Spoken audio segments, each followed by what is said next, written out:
Okay, everyone, hold on to your chones because we've got some spicy trade news. President Donald Trump just announced additional 25% tariffs equaling 50 on aluminum and steel imports from Canada starting tomorrow. Yeah, he's doubling down on his tariffs, and this could shake things up in a big way for both countries. So why is this happening? Well, Trump is saying it's all about protecting American industry from foreign competition, but critics are arguing that this could backfire by raising prices for consumers and straining relations with one of our closest allies. And let's not forget, Canada supplies a huge chunk of the steel and aluminum used in the U.S. manufacturing, from cars to construction to, yes, even your beer cans. Now, the big question, how will Canada respond? Are we looking at retaliatory tariffs, a trade war, maybe higher costs for everyday goods? One thing's for sure, though, this steel showdown is just getting started, and the impact could be way beyond the factories.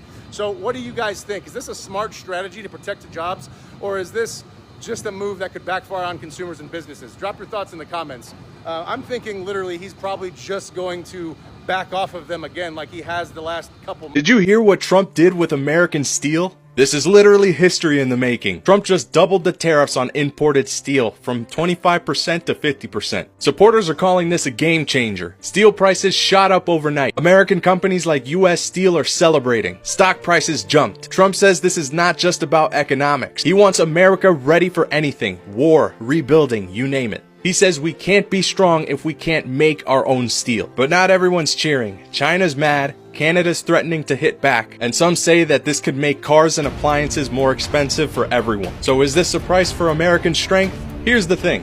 No matter where you stand, this is about taking control of our future. It's about not letting America's backbone be made somewhere else. Trump is making a bold move here, but it's been proven time and time again that his bold moves have been really worth it. There's not a man on this earth that has the balls to do what he's doing. Although this may still make our allies look at us with a critical eye, it seems like Trump's latest move on steel is non-negotiable. Trump's tariffs are already taking away American jobs, this time 189 jobs in West Virginia at an aluminum plant. As you know, Trump put 25% tariffs on aluminum entering the United States. A lot of the aluminum is used in our cars, such as this plant in West Virginia. According to the plant managers, workers were told that the Trump administration tariffs created circumstances which forced the move.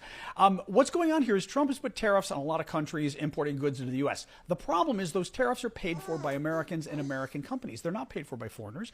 A tariff is simply a tax on a good as it arrives. So this aluminum company buys the aluminum from abroad, uses it domestically, makes parts that go to American cars. The problem is the price of their parts, the price of their aluminum coming in just went up 25%. They have to pay a 25% tax at the U.S. border, and they said it's not worth it, and they shut down the plant.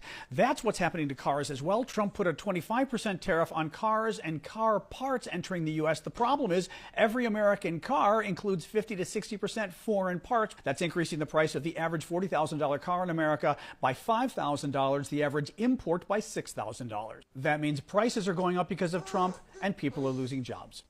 Hi folks, so unfortunately some really bad news for the US economy, and I do feel for these guys, I have to tell you.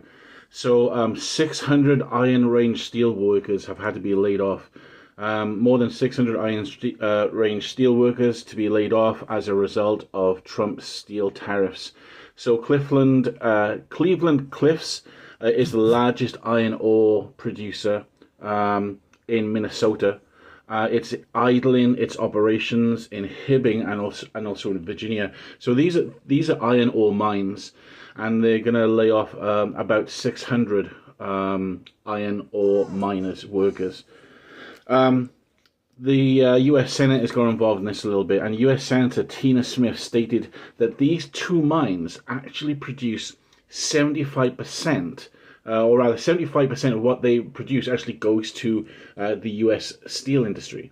So this is a vital component to U.S. steel manufacturing.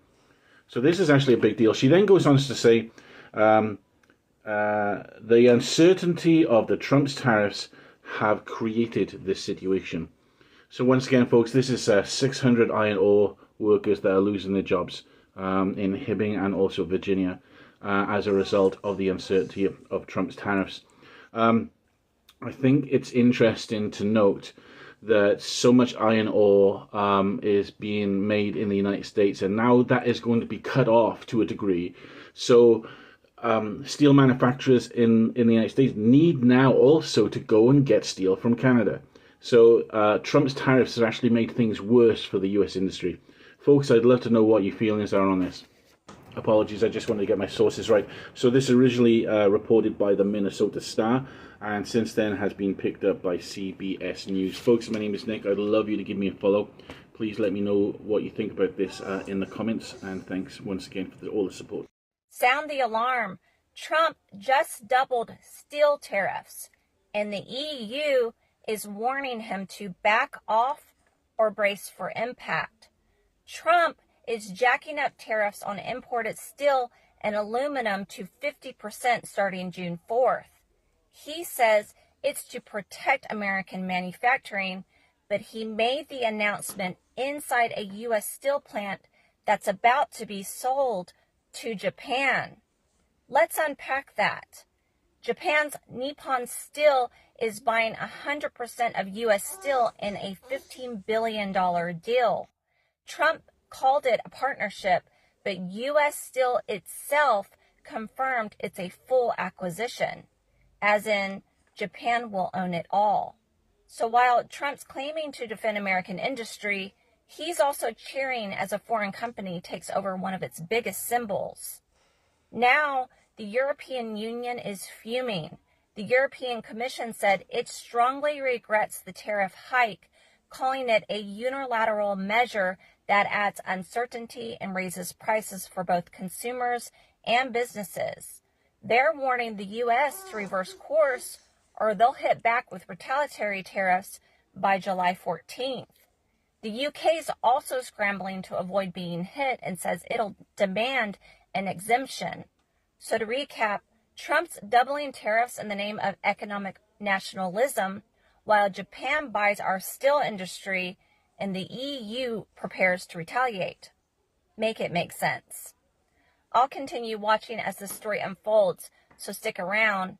And for more details and breakdowns about this story, subscribe to both my Substack and Patreon. Both links are in the bio.